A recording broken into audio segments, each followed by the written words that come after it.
In this podcast episode, Sam Harris offered deep reflections on some of the most contentious political and cultural issues facing the United States today. His measured perspective on the Hunter Biden laptop controversy, the nature of Trump's corruption, the challenges posed by modern media platforms, and the fracturing of political discourse provided a framework for understanding complexities often lost in partisan rhetoric.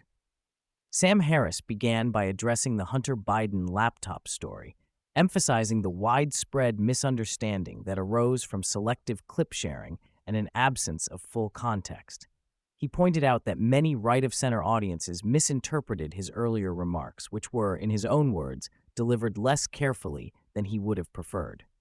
Harris underscored that concerns about the contents of Hunter Biden's laptop, potential corruption implicating President Joe Biden, were at best ambiguous and never clearly substantiated to the degree needed to constitute a truly consequential scandal. In contrast, Harris drew a stark comparison between Hunter Biden's alleged corruption and the open and well-documented corruption surrounding Donald Trump and his family. He asserted that whatever might be on the laptop pales enormously in comparison to the transactional and brazen ways Trump used his presidency to enrich himself and those close to him. Harris's candor urged listeners to reassess the relative significance of these controversies without falling prey to partisan reflexes. Delving into Trump's corruption more deeply, Harris argued that Trump's use of cryptocurrency ventures and global trade policies revealed a shocking degree of brazen self-enrichment. Before Trump's inauguration, the launch of a meme coin, effectively a direct and unaccountable funding channel funneling money to Trump and his family, was emblematic of systemic conflicts of interest that broke with all prior norms. Harris described how foreign entities and political allies alike engaged in pay-for-play schemes, exemplified by multi-billion-dollar deals tied to cryptocurrency ventures with Middle Eastern states. Harris also criticized Trump's habit of wielding tariffs as tools for personal leverage, citing in instances like tariffs imposed on India and Vietnam, which seemingly reversed only after business deals benefiting Trump's family emerged. This manipulation of U.S. policy for private gain, Harris contended, represents a scale and visibility of corruption without precedent, and one to which the Biden administration's shortcomings simply do not compare. The conversation highlighted the complexities facing journalists and social media platforms during the 2020 election cycle concerning the Hunter Biden laptop story. Harris rejected the notion that there was a cohesive conspiracy to suppress the story, but recognized that big tech censorship, such as Twitter's temporary blocking of the New York Post, was a mistake born from a difficult, last-minute editorial calculus. He reflected on the challenge public platforms faced in verifying a complex story against the dangers posed by misinformation and the legacy of the Clinton email saga. Harris sympathized with former intelligence officials who prematurely characterized the story as Russian disinformation, arguing they acted in good faith under uncertain circumstances. He observed that the strategic timing of the story just before the election, orchestrated by Rudy Giuliani, rendered proper journalistic due diligence nearly impossible, stirring panic and knee-jerk reactions that contributed to the story's mishandling in the public sphere. One of Harris's most resolute points was the critical importance of a president's character to the governance and future of the country. He challenged the prevalent notion, what he termed Trump derangement syndrome, that personality and morality in a president are irrelevant. Instead, Harris argued that Trump's deeply flawed character, marked by narcissism, corruption, and distractibility, permeated all his decisions and policies, with potentially catastrophic repercussions for national stability and global trust. The essence of Harris's concern lay in the unpredictable and transactional nature of Trump's thinking, which prioritized personal gain over strategic governance. This deeply personal unpredictability undermines the country's ability to face complex challenges such as foreign relations, national security, and economic policymaking, and exacerbates existing fractures in democratic institutions. Despite his criticisms, Harris acknowledged certain areas where Trump's presidency produced tangible, if controversial, results. For example, he credited Trump with securing the return of hostages from Gaza, a feat he felt no Democrat would have achieved, and commended the pressure applied to NATO allies to increase their financial contributions.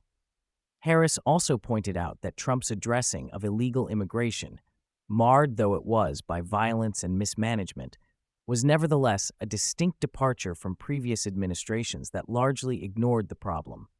Still, Harris was cautious to say these achievements did not compensate for the broader institutional damage Trump wrought. He also raised critical concerns about the ethical dimension of immigration enforcement under Trump, highlighting instances of brutality and disappearances that, while politically strategic, deviate sharply from America's core values. Turning to the shockwaves following the assassination of conservative figure Charlie Kirk, Harris described the moment as a highly asymmetric political hysteria. He saw the right's reaction, which included prominent figures like Trump and Elon Musk framing the event as a declaration of war, as alarmingly inflamed and dangerous. While condemning Kirk's murder unequivocally, he underscored the disproportionate and incendiary responses from elements of the right wing, which contrasted with a relative silence from the left on political violence. Harris stressed the broader context of escalating political violence, highlighting the greater prevalence and lethality of right-wing domestic terrorism in America. He framed this as part of a longer-term radicalization and fragmentation within right-wing politics, exacerbated by inflammatory rhetoric and a culture increasingly detached from norms of accountability and decency. A recurring theme throughout the discussion was the corrosive impact of tribalism and dogmatism on American society. Harris pointed out that much of contemporary political conflict stems not just from ideological differences, but from an inflexible commitment to group identity that undermines rational dialogue. He suggested that both the left and right indulge in forms of tribalism that treat opposing views not as arguments to engage, but as enemies to be vanquished.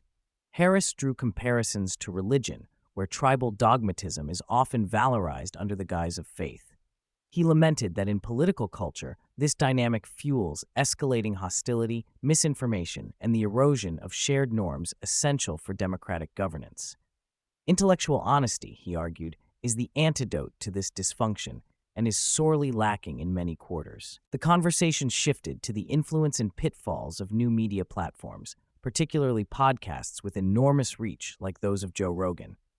Harris critiqued the unchecked amplification of conspiracy theories and misinformation, noting how such shows often lack journalistic rigor or a sense of responsibility despite their profound societal impact. He singled out Rogan's interviews with controversial figures for contributing to a cultural moment marked by confusion and polarization. Harris acknowledged the immense challenges for content creators who walk the line between free expression and social responsibility. He urged greater accountability from influential podcasters, emphasizing that size and reach come with an ethical imperative to avoid normalizing falsehoods or providing platforms to extremist ideas, especially during volatile times.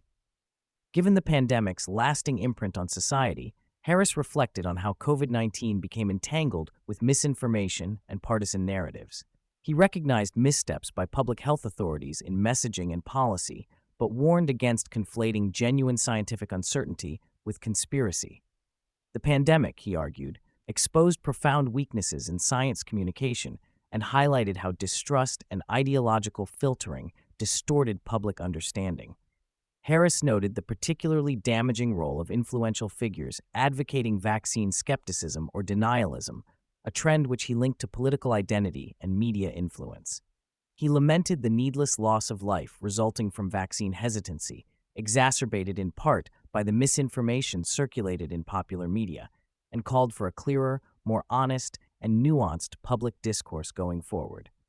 On Middle Eastern geopolitics, Harris conveyed a sobering view of the enduring and deep-rooted nature of conflict in the region. He expressed skepticism about the ceasefire's potential to foster lasting peace, observing the entrenched fanaticism of militant groups like Hamas, whose religious zeal and rejection of compromise make negotiated solutions elusive.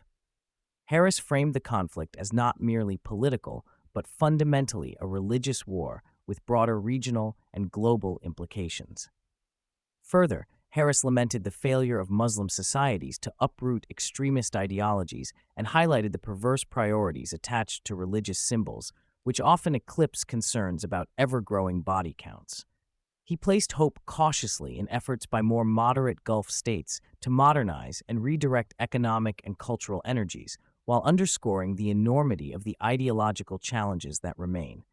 A significant part of Harris's contribution centered on the interplay between religion and modern rational thought.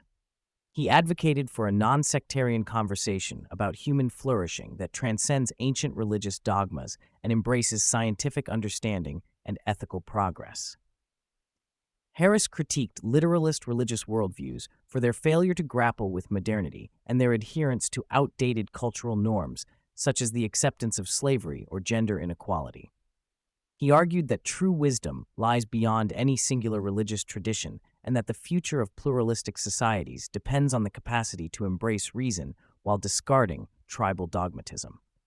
However, Harris conceded that religious attachments are deeply ingrained and that many parts of the world remain insulated from secular modern values, posing significant risks to liberal democratic order and global stability.